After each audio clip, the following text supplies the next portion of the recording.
Сәлем достар, сіздермен бірге Айзада. Каналыма қош келдіңіздер. Бүгін шығыс тағамы момосайдың тағы да бір түрімен бөлісемін. Айырмашылығы, аштықыдан буға пісірілген момо тоқаштары мен етті маринаттаудың басқа сәтті түрін көрсетемін. Сондықтан видеоны соңына дейін қарап, каналға тіркеліп, менімен бірге әзірлеңіз. Ең алдымен етті маринаттап, 1-1,5 сағатқа қойып қоямыз. Ол үшін 600-700 грамм етті жолақтарға кесеміз. Дәл осы маринад қой, сиыр, тауық еттеріне де жарамды. Достар, каналыма қолдауларыңыз өте маңызды. Сондықтан каналға тіркеліп, лайк басып, келесі жаңа видеоларымды өткізіп алмас үшін қоңырауша белгісін басып кетіңіздер.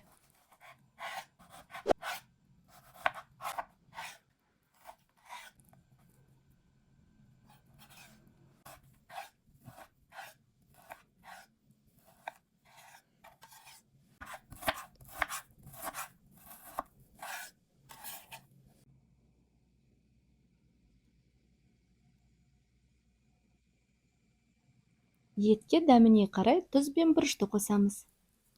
Қалауыңыз бойынша 1 шай қасық ысталған паприка, 1 дана жұмыртқа мен 2 ас қасық соя соусын қосып араластырамыз.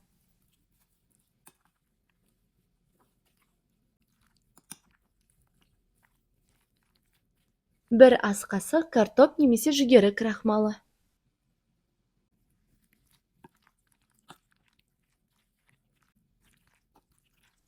Шамамен 40 мл газдалған су, егер қолыңызда болмаса, кәдімгі суды қолдансаңыз да болады. Жақсылап араластырып, 1-1,5 сағатқа қойып қоямыз.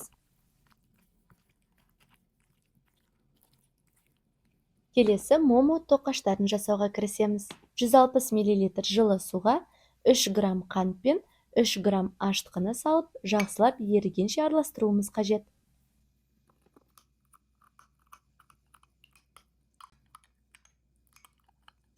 Алдын ала елеуіштен өткізілген 300 грамм ұнға аштықыдан суымызды құйып, жақсылап араластырамыз.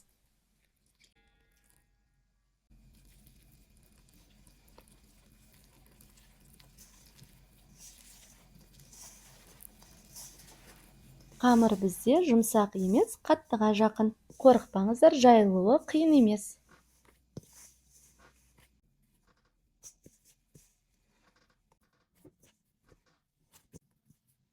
Қамырды жақсылап илеп, демалуға 5-10 минутқа ғана қоямыз. Одан артық қоюға болмайды. Бұл қамырды алдын ала ашытудың қажеті жоқ. 5-10 минут өткеннен кейін жаюға кірісеміз.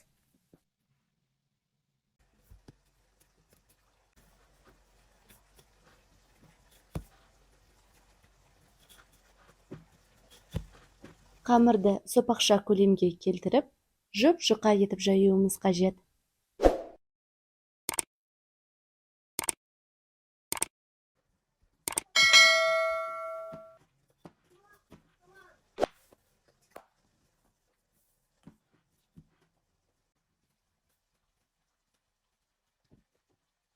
Қамырды жұқа етіп жайып болғаннан кейін күнбағыс майын құйып, жақсылап жағып шығамыз.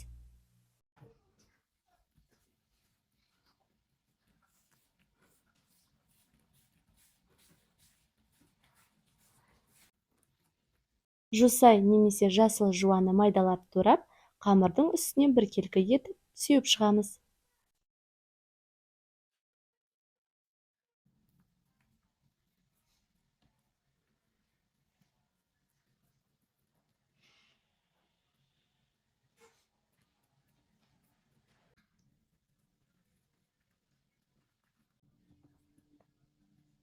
Видеодағыдай қамырдың екі жақ шетін бір-бірінің үстіне қойып жақсылап жабыстырып шығамыз.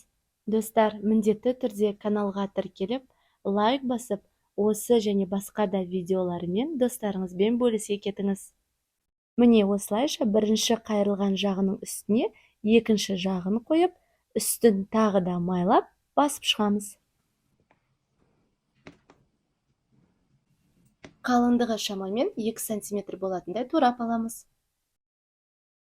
Турап болғаннан кейін екі бөлігін алып, бірін-бірінің үстіне қоюымыз қажет. Сонда әр момо тоқаштарын 2 тілім қамырдан жасаймыз.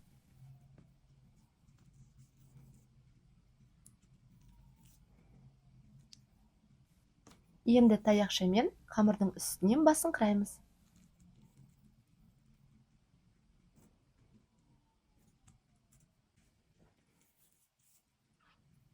Одан кейін қамырды алып, кішкене ғана созып, ортасына таяқшаны қойып, үстіңгі жағын бір айналдырып, және астыңғы жағынан кішкене айналдырып, үстінен дәл ортасына қарай басуымыз қажет. Үстінен бірнеше секунд басып тұруға кеңес беремін. Сонда қамырымыз бір-біріне жабысып, формасын ұстайды. Таяқшаны алып шығамыз. Дәл осылай қалған қамырдан момоның пішіндерін келтіріп жасап шығамыз. Ортасынан таяқшамен басқан кезде де бірнеше секунд басуға кеңес беремін. Бұл тоқаштардың буға пісуі де өте ерекше. Мысалға, мантоваркаға манты пісірер кезде ең алдымен қазандағы суды қайнатамыз. Содан кейін барып үстіне мантыны қойып пісіреміз.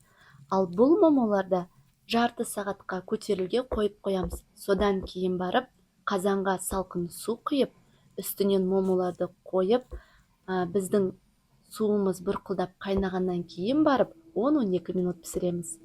Қазір қайнатар кезде оны әлі түсіндіріп көрсетемін.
Міне біз қамырдан момоның пішінін келтіріп алдық. Енді пергамент қағаздарын бөліктерге бөліп, кішкене майлап, үстіне момо тоқаштарын қоямыз. Бұл тоқаштарымыз буда пісетіндіктен, біз мантоваркада пісіреміз. Ол үшін осы парақтарға қойып, ара қашықтығын сақтай тұрып, 20-30 минутқа көтерілуге қойып қоямыз. 30 минуттан кейін міне қалай үлкен болып көтеріліп шықты. Көтерілгеннен кейін барып пісіруге кірісеміз. Осы жерін мұқият қарап алыңыздар. Өйткені алдымен мантоваркаға салқын суды құйып, үстіне момоларымызды қоямыз. Қойғаннан кейін барып пештің астын қосамыз. Енді суымыз бұрқылдап қайнағаннан кейін барып 10-12 минут пісіреміз. Сонда суымыз бұрқылдап қайнағанға дейін де үстінде момоларымыз тұра береді. Содан кейін 10-12 минут уақытты белгілеп қайнатамыз. Түсіндіре алдым деп ойлаймын. Міне біздің момолар үлкен, үлпілдек, жұмсақ болып піседі. Осы қамырдың рецептісі момолардың ең сәтті түрі. Каналымда момосайдың екінші түрі де бар. Міндетті түрде кіріп, оны да қарап шығыңыздар. Ол жерде әрине момолардың оңай жасалу түрі. Осы видеоның астына сол видеома сілтеме қалдырып кетемін. Міндетті түрде қарап, өзіңізге ыңғайлы қолайлысын жасай берерсіз. Енді салмасын дайындауға кірісеміз. Ол үшін біз алдымен көкөністерді турап шығуымыз қажет. 2 болгар бұрышын жолақтарға кесеміз.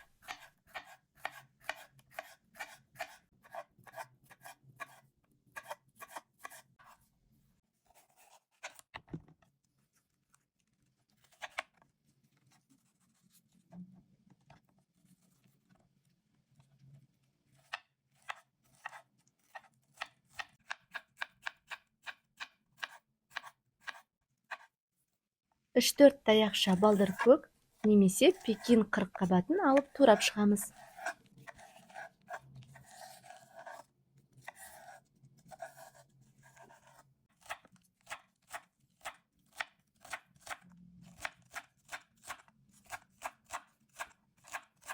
Екі дана пиязды да орталарынан бөліп тураймыз.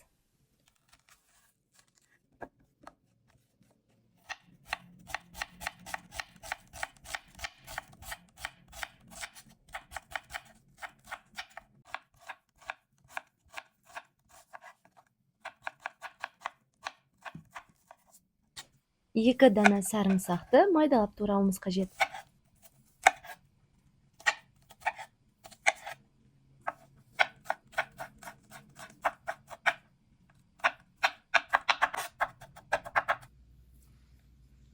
Табаға өсімдік майын құйып қыздырамыз.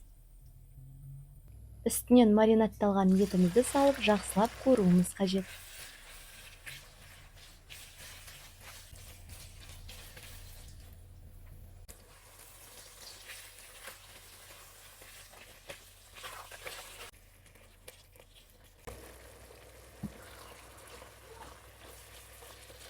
Үстінен пиязды қосып араластырамыз.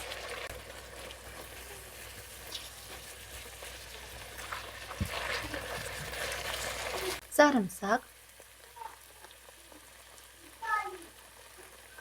Рецепт бойынша дунган бұрышын да қосуға болады. Бірақ менде хаджо деген ащы бұрыш болды, соны қостым.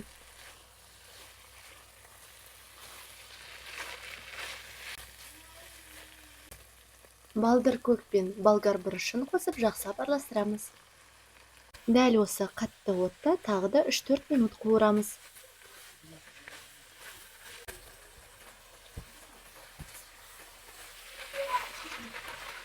Үстінен 50 мл су құйып, қақпағын жауып, орта отта 15-20 минут бұқтырып алсаңыз болады. Міне достар, біздің өте дәмді, ерекше дунган, ұйғыр, Қытай халқының тағамы момосайымыз дайын болды. Отбасыңыз сүйіп жейтініне сенімдімін. Ал ащылығын өзіңіздің отбасы мүшелеріңіздің қалауы бойынша реттей берсеңіз болады. Міндетті түрде әзірлеуге кеңес беремін. Айтып кеткендей, осы видеоның астында екінші момо тоқаштарына да сілтемені қалдырып кетемін. Екеуін де көріп, өзіңізге ыңғайлысын әзірлей беріңіз. Міндетті түрде каналға тіркеліп, лайк басып, осыды және басқа да видеолармен достарыңызбен бөлісе кетіңіз.